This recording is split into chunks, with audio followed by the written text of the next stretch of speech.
সুপ্রিয় সুধী, আসসালামু আলাইকুম। আমরা সকলেই ব্যস্ত। ব্যস্ততা আমাদের চারপাশ ঘিরে রেখেছে। এই অট্টালিকা, দালান কোঠার প্রাচুর্যতার মাঝে এই ব্যস্ত নগরীতে আমরা সকলেই ব্যস্ত। দিনে রাতে সকাল সন্ধ্যা সমস্ত অবস্থাতেই আমরা সকলেই ব্যস্ত। সারাদিনের অক্লান্ত পরিশ্রম শেষে দিন শেষে যখন ঘরে ফেরা হয়, তখন নিজের পরিবারকে সময় দেবার সময়টাও হয়ে ওঠে না।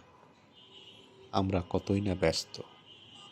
আজকাল সময় দেবার সময় হয়ে ওঠে না নিজের পরিবারের বাচ্চাদের সাথে আনন্দ ঘন মুহূর্তটা আজকাল হয়ে ওঠে না।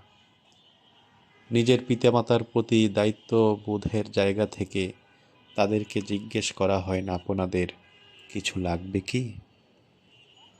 দিন শেষে নিজেদেরকে সময় দেওয়া, নিজেদের পরিবারের মাঝে আনন্দ ভাগাভাগি করা।